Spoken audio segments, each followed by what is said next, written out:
Hello, dear students. In this video, we will discuss the theorem 1 based on a finite dimensional vector space. So let's start with the theorem 1. For theorem 1, let B is equal to the set containing elements say V1, V2, so on to Vn is a basis of a finite dimensional vector space, say V over a field F, if and only if there is some element V belongs to the space V, which can be uniquely expressed as a linear combination of the elements of B. We can say that V can be uniquely expressed as alpha 1 V1 plus alpha 2 V2 plus so on to alpha n Vn, where alpha i's belongs to the field F and I varies from 1 to n. सो इस theorem में हम देख रहे हैं कि पहला तो point ये है कि इसमें भी आपको necessary and sufficient part prove करना है, और दूसरी बात ये कि ये थ्योरम जो है इसमें आप देख रहे हो कि कोई फाइनाइट डायमेंशनल वेक्टर स्पेस में अगर आप बेसिस लेते हो, जो कि उसमें आप देख रहे हो कि बेसिस के फाइनाइट एलिमेंट हैं, एन एलिमेंट्स उसने कंसीडर किए हैं, तो कहता है कि उस बेसिस के लिए आपको क्या रहेगा, स्पेस का कोई भी एलिमेंट ले तो उस बेसिस के मेंबर्स की कॉम्बिनेशन की हेल्प से रिप्रेजेंट किया जा रहा है। बट यहाँ पे एक वर्ड यूज हो रहा है यूनिकली, जो कि हमें शो करना पड़ेगा। मैं रिपीट कर रही हूँ कि इस थ्योरम में नेसेसरी एंड सफिशिएंट पार्ट हमें प्रूव करना है, जिसमें हम फर्स्ट पार्ट में सपोज कर लेंगे कि एक फाइनाइट डायमेंशनल वेक्टर स्पेस है V over a field F, जिसका बेसिस सेट गिवन है से B, जिसके n एलिमेंट्स उसने कंसीडर किए हैं। फाइनाइट डायमेंशनल वेक्टर स्पेसेस का जो बेसिस सेट है उसके लिए आपको प्रूव करना होगा डायरेक्ट पार्ट में कि अगर हम स्पेस का कोई भी एलिमेंट ले रहे हैं तो उस बेसिस सेट के फाइनाइट एलिमेंट्स की कॉम्बिनेशन की हेल्प से एक्सप्रेस किया जा रहा है स्पेस का एलिमेंट, बट साथ साथ बोलूंगी यूनिकली। कन्वर्स पार्ट में हम देखेंगे कि अगर स्पेस का कोई भी एलिमेंट लो, उसे किसी एक फाइनाइट सेट के मेंबर्स की लीनियर कॉम्बिनेशन की हेल्प से अगर आप रिप्रेजेंट कर पा रहे हैं, तो हमें कन्वर्स पार्ट में प्रूव करना है कि वो फाइनाइट सबसेट उस फाइनाइट डायमेंशनल वेक्टर स्पेस का क्या बनता है, बेसिस सेट।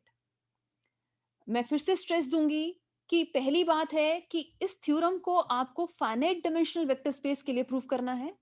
चाहे डायरेक्ट पार्ट की बात करो, चाहे कन्वर्स पार्ट की बात करो, स्पेस की डायमेंशन फाइनाइट रहेगी। उसकी डेफिनेशन को आप रिकॉल कर लो। मैं आपको उसका रिवाइज करवा देती हूँ क्या है वो, कि अगर स्पेस की डायमेंशन फाइनाइट है तो डेफिनेटली वहां पे फाइनाइट सबसेट कोई ना कोई मिलता है जिसकी हेल्प से होल स्पेस को आप जनरेट कर पाते हैं।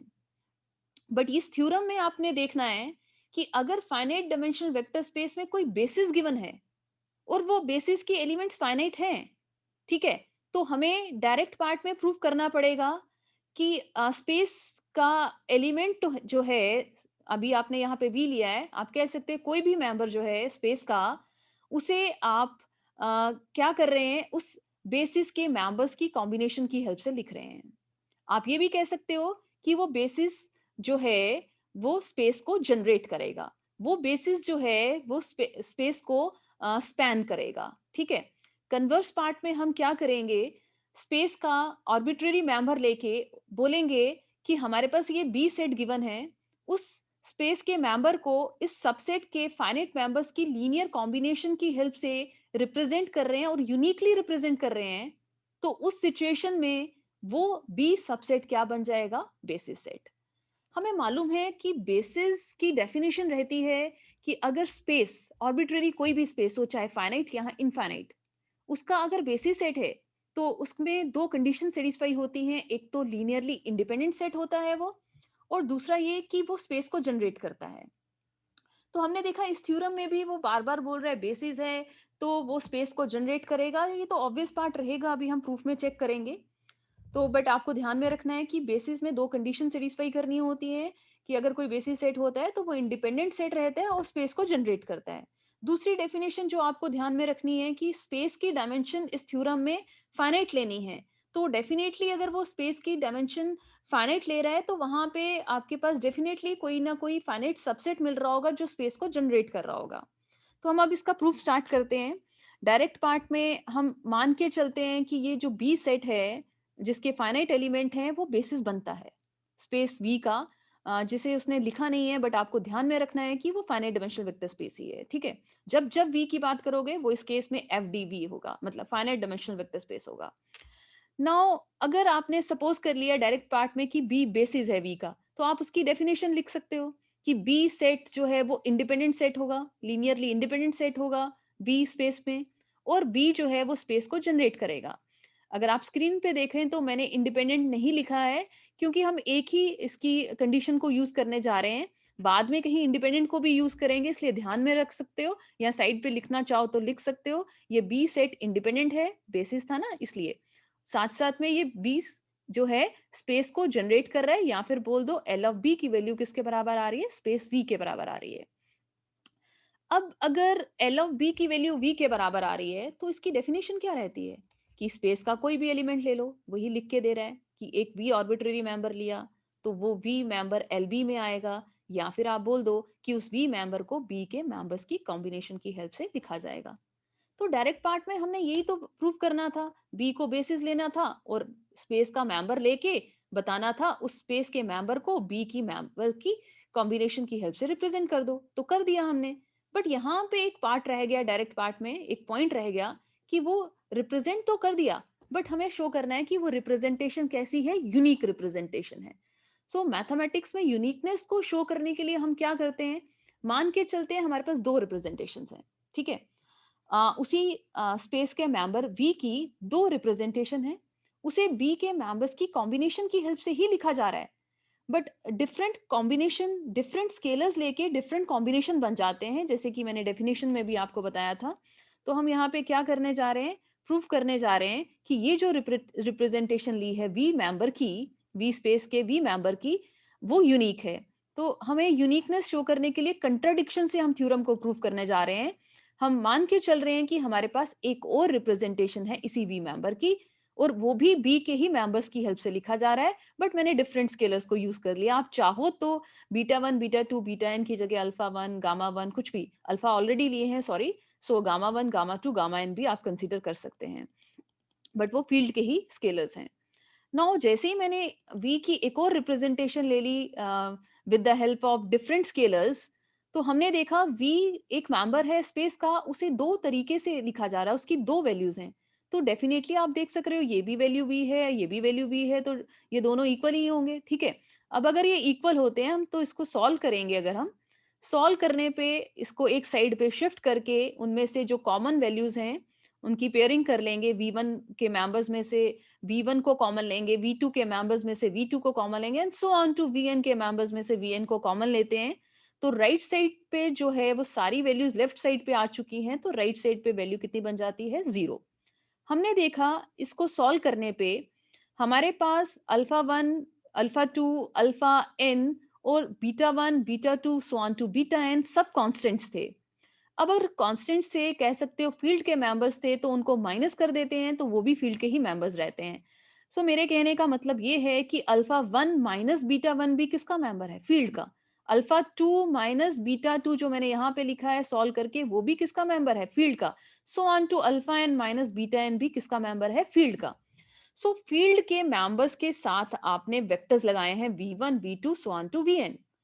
कहने का मतलब ये कि ये v1 v2 vn के मेंबर्स का क्या है, लीनियर कॉम्बिनेशन, स्केलर्स के साथ कंबाइन करके उनका सम लिया है, लीनियर सम लिया है। सो ये लीनियर कॉम्बिनेशन किन वेक्टर्स का है, v1 v2 so on to vn का, जो कि किसके बराबर आ रहा है, 0 के बराबर। v1 से लेके v2, सॉरी v1 v2 से लेके vn तक के मेंबर्स का लीनियर कॉम्बिनेशन 0 है। बट ये सब मेंबर्स v1 v2 vn किस सेट के मेंबर्स थे, बी सेट के मेंबर्स थे। और बी सेट कैसा था, बेसिस, आपने सपोज किया था डायरेक्ट पार्ट में। और अगर वो बेसिस था तो मैंने बोला था उसको आप रफ साइड पे लिख सकते हो कि वो इंडिपेंडेंट सेट है और स्पेस को जनरेट कर रहा है। तो जनरेट कर रहा है उसकी डेफिनेशन हमने यूज कर ली थी क्योंकि हमें डायरेक्ट पार्ट में पहले प्रूव करना था उसको। बट साथ में यूनिकनेस शो करनी थी, तो इसलिए पहले ही उसको लिख दिया। बट साथ-साथ में वो इंडिपेंडेंट सेट था, containing the element V1, V2 so on to Vn। अगर वो इंडिपेंडेंट सेट था, तो उसी के मेंबर्स का यहाँ पे क्या आ रहा है? Linear combination. जब उन्हीं के मेंबर्स का लीनियर कॉम्बिनेशन 0 के बराबर रखते हो और वो वेक्टर्स वाला सेट कैसा है? इंडिपेंडेंट। तो उस सिचुएशन में क्या होता है? उनके स्केलर्स की सभी की वैल्यू किसके बराबर आती है? 0 के बराबर। अगर इंडिपेंडेंट हैं वेक्टर्स इंडिपेंडेंट हैं तो उनके मेंबर्स का कॉम्बिनेशन अगर 0 लेते हो तो सभी स्केलर्स की वैल्यू किसके बराबर रहती है? 0 के बराबर। सो हमारे केस में यहाँ पे स्केलर्स कौन है? Alpha 1 minus beta 1, alpha 2 minus beta 2, so on to alpha n minus beta n की वैल्यू किसके बराबर आ जाएगी? 0 के बराबर। और जब हम इसको सॉल्व करते हैं एक-एक स्केलर को लेके अल्फा 1 माइनस बीटा 1 को अगर 0 रखते हैं तो हम इसको सॉल्व करते हैं तो अल्फा 1 की वैल्यू किसके बराबर आती है? बीटा 1 के। एंड अल्फा 2 की वैल्यू बीटा 2 के and so on to alpha n की वैल्यू किसके बराबर आ जाती है? बीटा एन के। कहने का मतलब ये है कि हमने देखा कि वी स्पेस का एक मेंबर था जिसे बी के मेंबर्स की कॉम्बिनेशन की हेल्प से रिप्रेजेंट किया हमने। फिर हमने कहा कि उसकी एक और रिप्रेजेंटेशन पॉसिबल है। यूनिकनेस शो करने के लिए, कंट्राडिक्शन के लिए हमने क्या किया? उसकी एक और रिप्रेजेंटेशन बनाई। वो एक और जो रिप्रेजेंटेशन बनाई, आपने क्या किया? डिफरेंट स्केलर्स लेके रिप्रेजेंट कर दिया। बट यहाँ पे देखा जो डिफरेंट स्केलर्स लिए थे, उन सबकी वैल्यू तो आपस में इक्वल ही आ गई। तो आपने क्या अलग ले लिया? बीटा 1, बीटा 2, बीटा एन आप बोल रहे थे अलग से ले रहे हैं हम, बट उनकी वैल्यू तो अल्फाज के ही बराबर आ रही है। सो वो पॉसिबल नहीं है। अगर आप डिफरेंट स्केलर्स लेके भी चलते हो तो उन स्केलर्स की वैल्यू उन्हीं स्केलर्स के बराबर ही बन रही है। सो जो आपने स्केलर्स डिफरेंट लिए हैं वो पॉसिबल नहीं है। कहने का मतलब ये है कि वो स्केलर्स की जो रिप्रेजेंटेशन आप लेके उसका लीनियर सम बना रहे हो वो यूनिक है। ठीक है? तो हमें डायरेक्ट पार्ट में यही शो करना था। स्पेस का कोई भी मेंबर लेते हैं तो उसका जो बेसिस सेट आपने सपोज किया हुआ है, उनकी मेंबर्स की कॉम्बिनेशन की हेल्प से तो लिखना ही था अकॉर्डिंग टू डेफिनेशन, बट इस थ्योरम के अकॉर्डिंग हमने प्रूव कर दिया कि उस रिप्रेजेंटेशन को हम क्या ले रहे हैं? यूनिक रिप्रेजेंटेशन ले रहे हैं। बट ये किस केस में है? अगर स्पेस की डायमेंशन फाइनाइट है। अब इसी तरीके से कन्वर्स पार्ट में हम क्या मान के चलेंगे कि हमारे पास स्पेस का मेंबर है, ठीक है? और एक बी सेट भी है। और बी सेट के मेंबर्स की कॉम्बिनेशन की हेल्प से स्पेस के मेंबर्स को रिप्रेजेंट किया जा रहा है। जैसे मैंने कन्वर्स के सेकंड लाइन में लिखा है, जैसे आप देख सकते हो कि स्पेस का कोई मेंबर है, हमने उसे कैसे लिखा है? V1, V2 so on to Vn के मेंबर्स की लीनियर कॉम्बिनेशन की हेल्प से। और ये मेंबर्स किसके थे?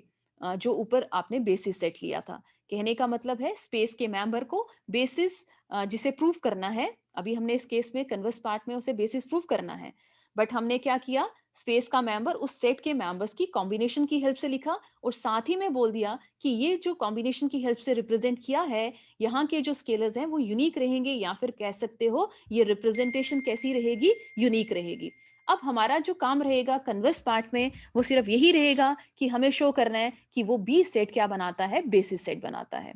सो बेसिस सेट के लिए आपको दो कंडीशंस बी सेट में प्रूव करनी पड़ेंगी। वो दो कंडीशन क्या है? बी सेट के मेंबर्स को लीनियरली इंडिपेंडेंट प्रूव करना पड़ेगा और साथ-साथ में ये प्रूव करना पड़ेगा कि बी सेट के मेंबर्स जो हैं वो स्पेस को जनरेट कर रहे हैं, या फिर कह दो कि जो बी है वो स्पेस को स्पैन कर रहा है, या फिर ये भी कह सकते हैं कि बी सेट जो है वो स्पेस का क्या है? जनरेटर है। या फिर एक और पॉइंट कि बी का लीनियर स्पैन फाइंड करते हैं तो वो होल स्पेस वी के बराबर बन रहा है। सो उसे शो करने के लिए पहले कंडीशन को चेक करेंगे बी को इंडिपेंडेंट। तो मैं जल्दी से बताऊंगी, ये पॉइंट्स मैं बहुत बार डिस्कस कर चुकी हूँ। इंडिपेंडेंट बताने के लिए आप जितने वेक्टर्स हैं उतने स्केलर फील्ड से लोगे, उनका कॉम्बिनेशन लोगे और उसको खुद से मान के चलोगे 0 के बराबर। देन आप इसको सॉल्व करोगे तो स्केलर्स की वैल्यू को 0 के बराबर शो करना पड़ेगा। बट जैसे ही हमने लिखा अभी फर्स्ट लाइन में कि इंडिपेंडेंट प्रूफ करना है, वेक्टर्स के कॉम्बिनेशन को 0 मान लिया है, तो ये 0 मेंबर किसका है? स्पेस का ही मेंबर है। स्पेस का मेंबर 0 है, क्या आप उसको इस तरीके से भी रिप्रेजेंट कर सकते हो? 0 की रिप्रेजेंटेशन क्या ऐसी पॉसिबल रहेगी जो मैंने स्क्रीन पे इक्वेशन नंबर 2 पे लिखी है? 0 into V1 plus 0 into V2 so on to 0 into Vn। ठीक है? तो एक्चुअल में अगर आप इसको सॉल्व करो तो इसकी वैल्यू 0 के ही बराबर आती है। हमने क्या किया? ये V1, V2, Vn के साथ स्केलर्स डिफरेंट ले लिए। वो स्केलर फील्ड में से फील्ड में 0 रहता है, ठीक है? तो हमने क्या किया, V1 V2 Vn के मेंबर्स का कॉम्बिनेशन लिया है। V1 V2 Vn के मेंबर्स का कॉम्बिनेशन जो लेना था वो पिछले हमने ऊपर लिखा है फर्स्ट पॉइंट में कि वो यूनिक है, उनके स्केलर्स जो है वो अल्फा 1 अल्फा 2 अल्फा एन ही है। तो अगर आपने बोला जीरो भी है, साथ साथ बोल रहे हो यूनिक है, तो कहने का मतलब क्या रहेगा, जो ऊपर स्केलर्स थे उनकी वैल्यू हुई किसके बराबर है, जीरो के बराबर। क्योंकि आपने सपोज किया था फर्स्ट लाइन में कि V1 V2 Vn के मेंबर्स की जो रिप्रेजेंटेशन है ना विद स्केलर्स वो यूनिक है। तो आपने यहाँ पे एक और उसकी रिप्रेजेंटेशन ले ली by using the scalars zero from the field. तो अगर ऊपर लिख रहे हो यूनिक है तो इसका कहने का मतलब है कि वो स्केलर्स और ये स्केलर्स तो इक्वल होने चाहिए। तो अगर इक्वल होने चाहिए तो हमने देखा कि वहां का स्केलर था अल्फा 1, यहाँ पे V1 का स्केलर क्या है, जीरो। सो अल्फा 1 की वैल्यू किसके बराबर आ गई, जीरो के। इसी तरीके से अल्फा 2 को अगर आप वहां उसके साथ कंसीडर करोगे तो वो क्या वैल्यू ले रहा है, जीरो। सो अल्फा 1 भी जीरो आ गया, अल्फा 2 भी जीरो आ गया, and so on to alpha n की वैल्यू भी जीरो आ गई।